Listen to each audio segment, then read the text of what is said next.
In the early stages of game development, oftentimes, there happens to be content that would be considered but completely cut out due to creative decisions on the development team's behalf, or due to time constraints.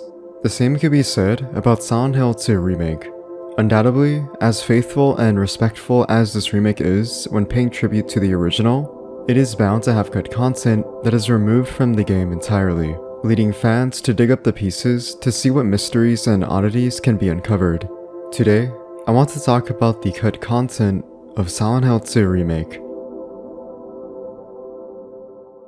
One of the most rewarding and accomplished feelings a player can receive upon consecutive playthroughs is an unlockable that mandates the player to undergo such requirements to meet the criteria. The same can be said with the unlockables in Silent Hill 2 Remake. However, one would come to find that there is a significant lack of a couple of unlockable weapons that were seen in the original Silent Hill 2 that didn't make it into the final game. These weapons would be the Hyperspray and the Great Knife. Because these weapons were cut, with the exception of the Great Knife, which resulted in a scripted gameplay sequence, I want to elaborate a bit more on the function and the use of said weapons for those unaware of the original. The Hyperspray was an item unlocked after completing the game with a specific star ranking that rewarded the player with different Hyperspray colors. These would come in 4 variations: purple, white, yellow, and green. Each variation would result in a different outcome with the damage output it inflicts upon an enemy. The green Hyperspray, for example, instantly kills all enemies and ends every boss fight immediately with a single spray. The drawback, however, results in having a limited quantity to use that can backfire by also inflicting damage on James over time.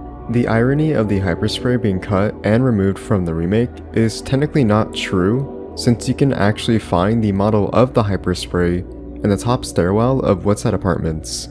Unfortunately, this weapon is not possible to unlock after completing the game or with a requirement in mind. The Hyperspray found here is merely just a reference or an Easter egg to the original. The Great Knife was a weapon that was unlocked in the original Silent Hill 2 by exploring the labyrinth in a specific room found in Pyramid Head's lair, which you can acquire by simply interacting with it once found. The Great Knife deals considerably the best weapon damage towards enemies and bosses when it comes to melee attacks.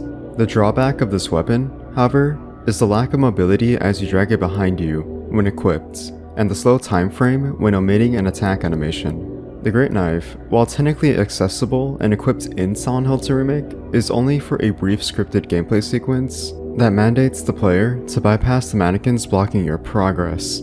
After passing the hallway, you are then forced to drop the Great Knife and cannot equip it again as a weapon.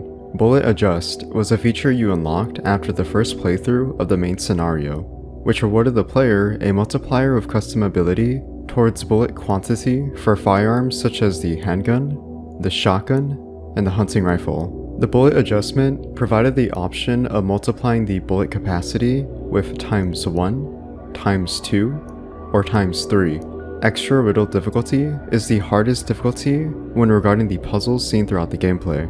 This completely overhauls some of the puzzles with randomized outcomes and vague clues when problem solving for a solution. This is unlocked upon completing puzzle difficulty on easy, normal, and hard.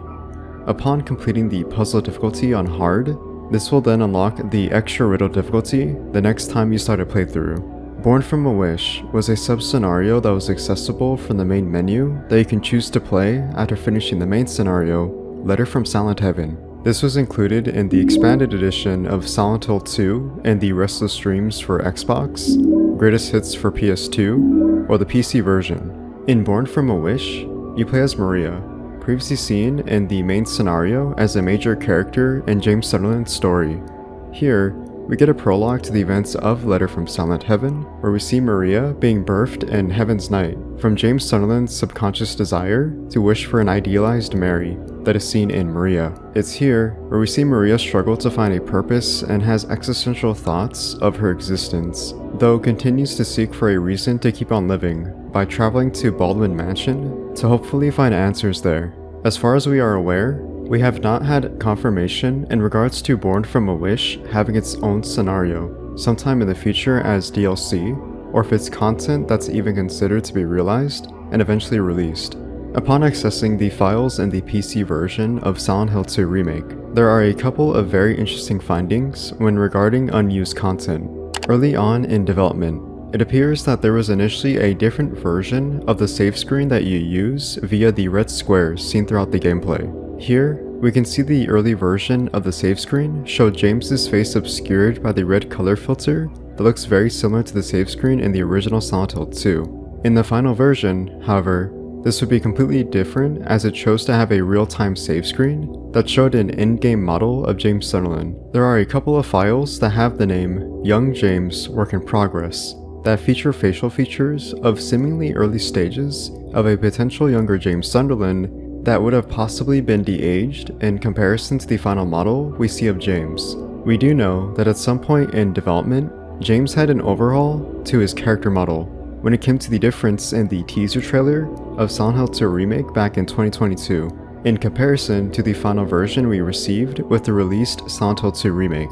There's an unused memo that shows what looks like to be a journal entry to the left-hand side of the page, while to the right-hand side, there is a description telling James the location of a car in a back alley with a key. This presumably refers to the car seen in the back alley in Southvale, where you acquire the apartment key for Woodset Apartments. The unused memo titled HOSOW_Director Note 3 is referencing the Brookhaven Hospital Otherworld when you stumble upon the Otherworld version of the director's office. It details a patient on standby for the doctor to make a diagnosis.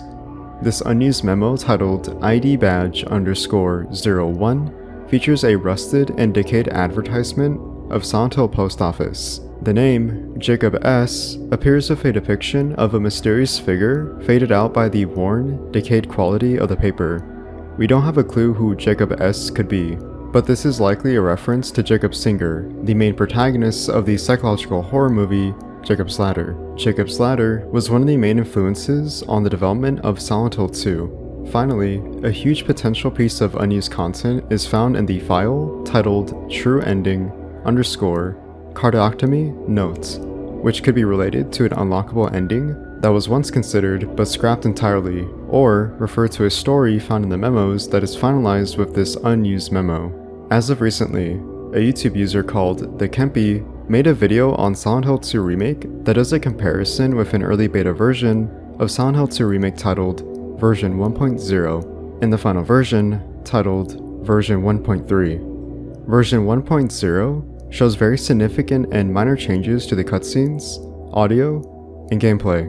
A couple of examples when it comes to notable cut content that has been found in version 1.0 is the staircase scene with Angela and James, which shows the presentation of the fire having a brighter and vibrant color. The Abstract Daddy boss fight originally had the flesh walls James is seen traversing have a breathing animation to simulate a physical and sentient quality to Angela's Otherworld. Finally, the dog ending had a drastically altered cutscene that played out much differently compared to the final version of the dog ending we see in version 1.3.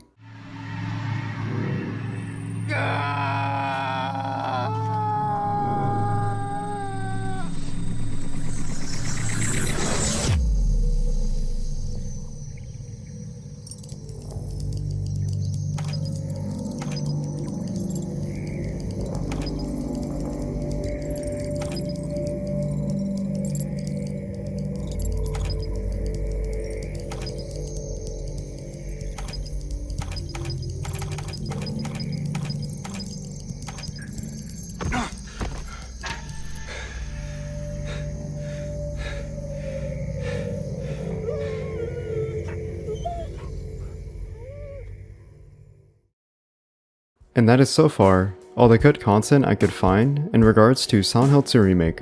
This is by no means the end of this rabbit hole, as I imagine this will only dig deeper for potentially huge discoveries of unused content that is waiting to be discovered, but only time will tell. Before I end the video, please feel free to check out Thekempy's video when you get the chance to do so. He has a far more in-depth comparison between the changes of version 1.0 and version 1.3 of Silent Hill 2 Remake. Anyways, that's me. Thank you for watching. Please have a great day, stay safe, and goodbye.